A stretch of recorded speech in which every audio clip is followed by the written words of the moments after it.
Bonsoir à tous et bienvenue dans le journal. Voici les titres de ce dimanche. Célébration des mères partout dans le pays ce 4 juin. Pensée particulière pour celles qui rencontrent des difficultés. Fanta Aïdara est l'une d'entre elles. La veuve vit dans des conditions extrêmement difficiles avec ses 7 enfants. Un seul d'entre eux est scolarisé. Leur quotidien dans ce journal. Les dossiers de l'A2 nous conduisent à la réserve de faune d'Abokwa-Mekro, un village situé à 50 km au nord de Yamoussoukro, dans le centre du pays. Le magnifique site touristique des années 90 a fait place à des champs de manioc et des bananiers. Les braconniers ont fini de dévorer les rares animaux de cette aire protégée. On voit tout cela en début du journal. Voilà pour le sommaire. Vous êtes sur RTU2 et nous sommes ensemble pour 20 minutes d'actualité. On commence juste après ceci.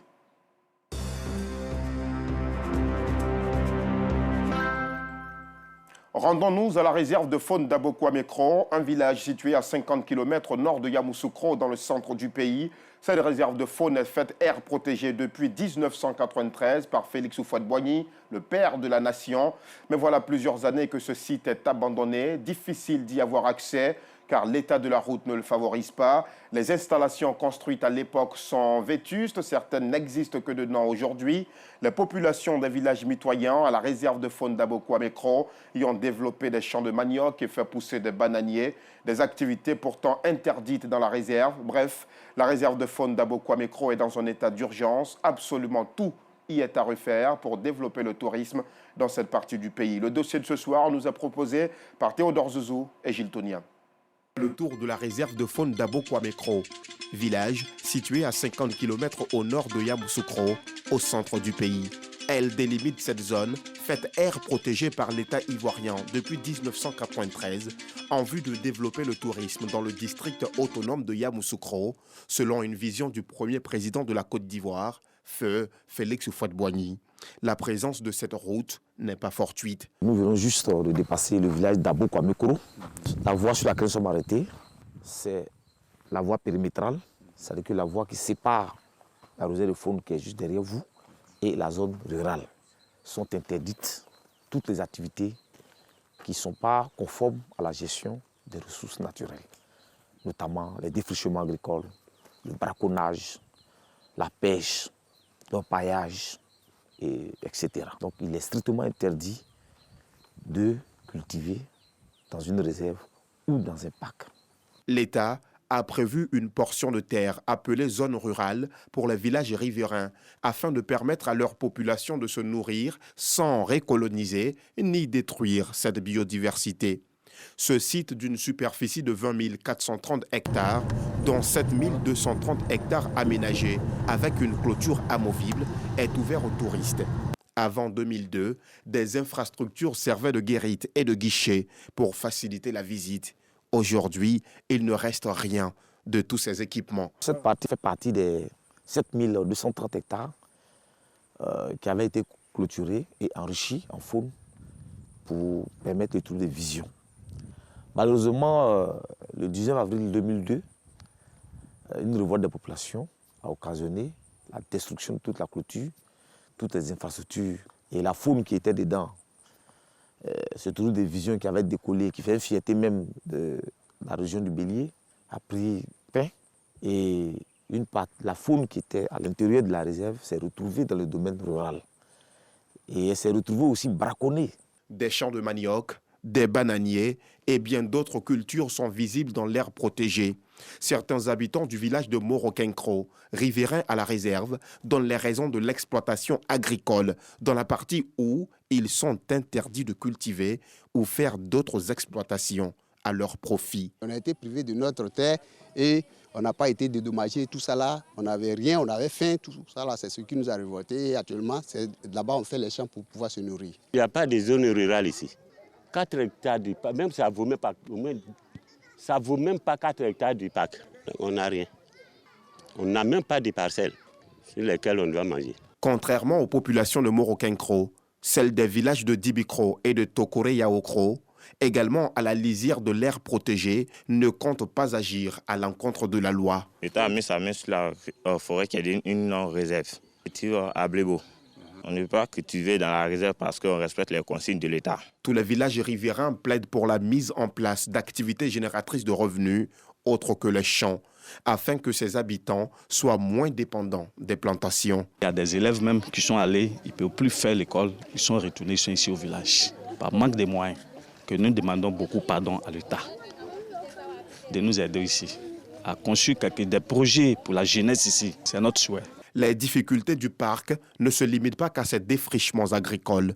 Les animaux composant la faune de cet espace tant visité ont fait l'objet de braconnages et les rares survivants causent d'énormes dégâts aux plantations des riverains. Les éléphants sortent là-bas pour venir gâter tout ce que nous on fait ici. C'est le reste de la clôture. C'est une clôture périmétrale de 40 km qui a été détruite par les populations riveraines. Ici, nous avons identifié 22 villages riverains.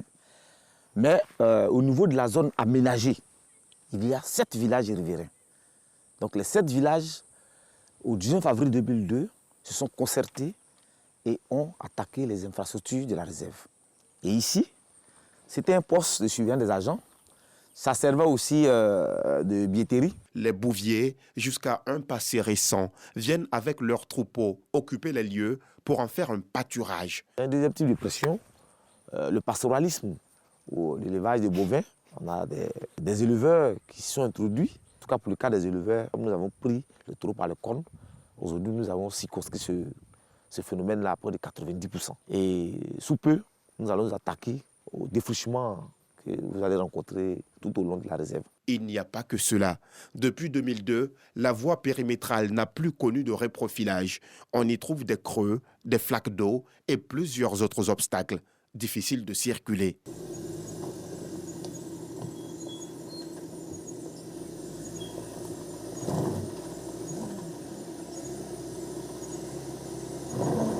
Dans la réserve, les voies d'accès aux différents compartiments sont devenues de véritables pistes.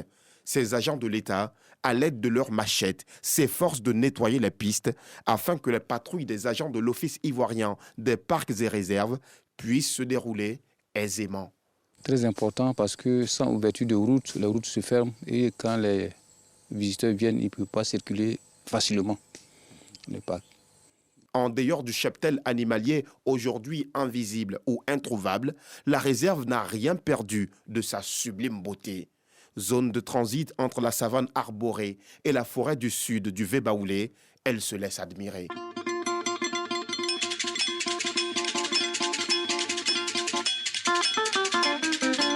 Une sorte de savane laissant apparaître une disposition splendide de rogniers brandissant leurs palmes avec une fière allure. À ce décor s'ajoute le lac, construit pour les activités nautiques, bordé par une forêt-galerie qui s'est densifiée à certains endroits. L'air frais et naturel enlève toute envie aux personnes qui y mettent le pied de quitter ce lieu.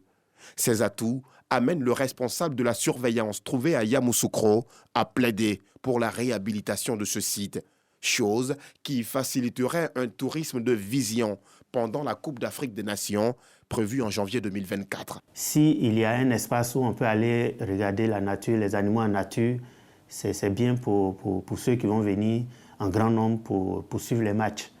Donc c'est un site qu'on doit réhabiliter et qui va permettre au temps pendant lesquels on ne va pas jouer des matchs, d'aller regarder et puis se récréer aussi. Au niveau de la réserve, on peut installer des restaurants, on peut installer des zones de pique-nique. Et dans le temps, lorsque l'activité touristique fonctionnait, il y avait des recettes touristiques qui pouvaient atteindre 70 millions par semaine. Donc nous demandons aujourd'hui à toute la bonne volonté de nous aider à réhabiliter cette aire protégée-là et l'activité touristique de la région de Yamoussoukro pourra bien se développer.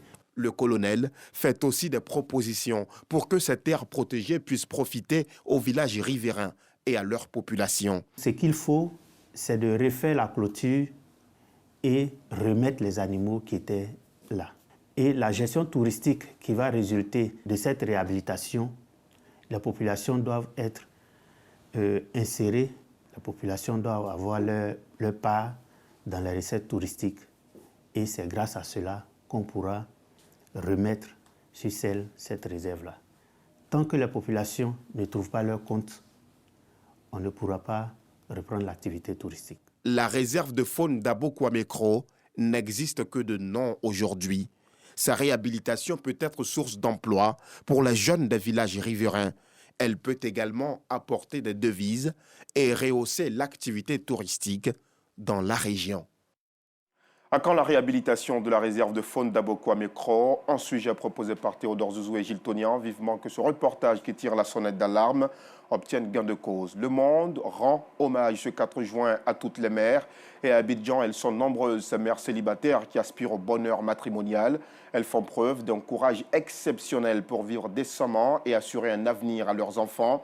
Nos caméras ont suivi certaines dans la rue d'Abidjan. Clément Bokom.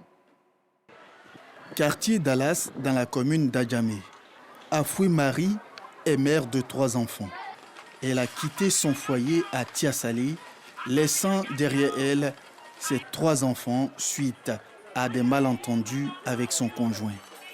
De retour en famille, elle est obligée de vendre de l'attiqué et des sandwichs pour subvenir à ses besoins.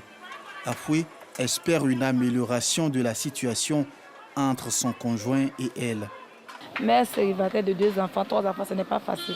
Mais je le comme ça parce que quand je vois mes camarades femmes avec leurs maris, avec leurs enfants, ça me plaît beaucoup. Et ma prière, Dieu n'a qu'à m'aider, n'a qu'à me mettre sur la bonne voie. Je vais avoir bonne personne, je vais rester avec mes enfants. Mais si je venais me donner pardon, il y a des parties, mais il n'est pas venu. Tout comme Afoui Marie, Akissi Florence, la quarantaine révolue et mère de 5 enfants, a du mal à joindre les 2 bouts. Je vivais avec un garçon. Je me suis retirée parce qu'il ne fait rien. C'est moi qui je fais les trucs. Je m'occupe des enfants, quoi. Donc, avec ça, je ne peux plus supporter. Donc, à cause de ça, je me suis retirée à Abidjan. Ce n'est pas facile d'être mère célibataire. Parce que je suis obligée de m'occuper moi-même, de m'occuper de mes enfants. Ce n'est pas facile même. Comment? Si Afoui Marie et Akissi Florence s'inquiètent du lendemain, ce n'est pas le cas pour la veuve octogénaire Amnan, mère de 9 enfants, qui a eu la chance d'hériter d'un immeuble de son défunt mari.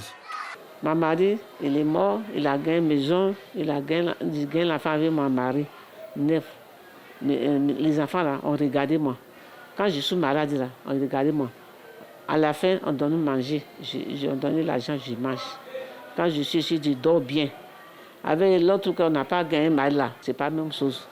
Nombreuses sont ces mères qui élèvent seules leurs enfants sans aucune assistance.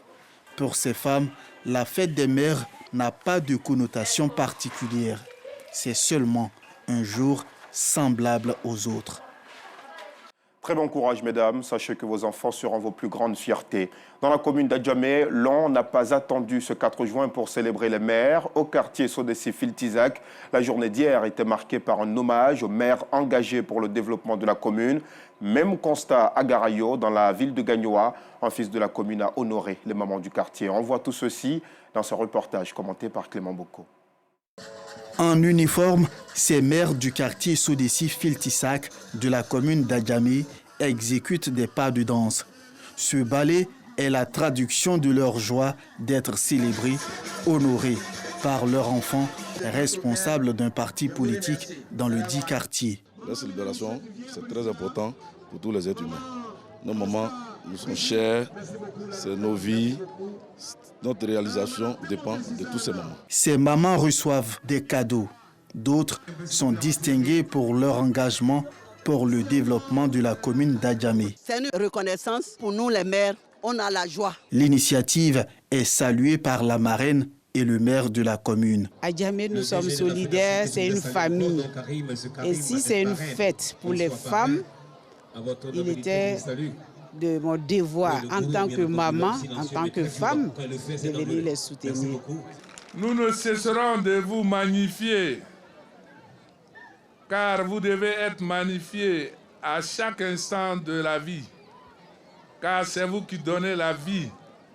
Si nous sommes là cet après-midi, c'est grâce à vous, car nous sommes issus des femmes. Rappelons que dans la matinée, il y a eu des activités sportives. ces femmes s'engagent à poursuivre la mobilisation pour le développement de la commune et à rechercher leur autonomisation. Ambiance festive à Garayo, un quartier de la ville de Gagnoa, dans la région du Go. À l'honneur ce jour, les maires, piliers incontestables dans la continuité de l'humanité. Une initiative d'un fils du quartier. J'ai décidé de célébrer les présidents d'associations parce que c'est des femmes qui coachent un certain groupe de femmes et elles sont toujours au four au moulin. Elles sont au nombre de 400 femmes à peu près. Ces mamans reçoivent des bouteilles de gaz, des soupières, du riz et des pagnes. Une tombola est organisée pour leur offrir d'autres cadeaux surprises. De quoi les réjouir. Je suis tellement émerveillée parce que c'est du jamais vu. Il est jeune, il ne fait pas de la politique, mais il a pensé au moment. Et je veux que la grâce de Dieu comble sa vie. Je suis contente parce qu'il a honoré toutes les mamans que nous sommes. Vraiment, nous sommes dans la joie. Chacune a eu son cadeau. Pour l'initiateur, la mère est tellement importante qu'il compte institutionnaliser ce moment de gaieté pour le bonheur de toutes les mamans de Gagnoa. Une façon pour notre humanité de saluer celles qui donnent la vie et éduquent, mais aussi de s'intéresser à leurs conditions de vie, sont donc tous ces hommages aux mères. Dans la commune d'Anyama, la veuve Fanta Aïdara s'occupe toute seule de ses enfants. 7 d'entre eux vivent à ses côtés dans des conditions très difficiles. Regardez. Commune d'Anyama, quartier Palmeret. C'est ici que vit Fanta Aïdara, veuve et auparavant mère de 15 enfants. Aujourd'hui, il n'en reste que 10 et 7 d'entre eux vivent encore à ses côtés. Cette fertilité, Fanta l'explique par l'usage de médicaments. Et depuis, tous les 2 ans, 2 mois, c'est une nouvelle grossesse qui s'annonce. Avant, je ne faisais pas enfant. Il y a un vieux qui m'a fait une canarie. Quand il a fini de boire le canari, 2 ans, 2 mois, il fait enfant. 2 ans, 2 mois. Je suis mariée en 84. J'avais 14 ans. Si la fertilité a souri à Fanta, les moyens financiers pour s'occuper de ses enfants, par contre, font défaut. Après la mort de son mari, elle a dû faire face à une multitude de difficultés. Quand il a fait les 15 enfants, c'est ça, mon mari est décédé. Mais quand il est décédé, c'est 10 qui étaient là. Il avait des biens, mais il a donné les biens à ses parents. La construction qu'il a fait, c'était à Yamsokro. Il a construit, nous, on était là. Moi, j'étais à Abidjan ici, j'étais à côté de maman. On a déménagé là-bas. Quand on a déménagé, ils ont vendu le terrain à 15 personnes. Les parents de mon mari, ils disent qu'ils n'ont pas la moyenne. Donc, j'ai démarré la route. Ils n'ont qu'à me laisser. Comme je suis avec les enfants ici, il est venu vendre un peu. Une fois à Abidjan, la pauvreté se fait sentir. Conséquence directe, la déscolarisation de la majorité de ses enfants. Une seule fréquente encore l'école. Mais là encore, les conditions ne sont pas toujours réunies. C'est pas facile pour moi de partir à l'école des matins. Je marche pour partir avec mes camarades. Cette année, je n'arrive pas à suivre les cours normalement. Parce que mes fournitures ne sont pas au complet. L'année terminée, ça a été vraiment très difficile pour moi. Si l'année prochaine, ça pourrait bien se passer. Les autres se sont résignés à apprendre un métier. Ils passent souvent prendre des nouvelles de leur mère, comme c'est le cas ce jour à l'occasion de la fête des mères. C'est avec les bras chargés de présents qu'ils lui rendent visite. Merci. Merci. Quand mon papa n'était plus là, bon, en ce moment, il avait déjà permis. Donc, je me débrouillais un peu avec mon oncle, quand après moi, j'ai commencé à rouler. Donc, je suis chauffeur de camion, mais actuellement, ça ne va pas. Bon, c'est moi-même qui m'occupais de la famille, mais aujourd'hui, sincèrement, dit ça ne va pas. La voiture qui roulait, actuellement, elle est au garage. L'instant est joyeux, mais Fanta devra vite revenir à la réalité. Elle et sa fratrie sont aujourd'hui menacées par une expulsion de leur domicile, car incapables de payer le loyer.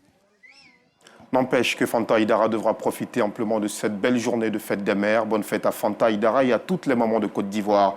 Hors de nos frontières, l'Inde a connu ce vendredi l'une des pires catastrophes ferroviaires de son histoire. 275 personnes au moins sont mortes et 1175 autres ont été blessées dans la collision entre 3 trains dans l'est du pays. Le ministre des Chemins de Fer précise que le problème provient du système de signalisation et d'aiguillage, mais ajoute que cela aurait été causé par une intervention humaine, voire un sabotage.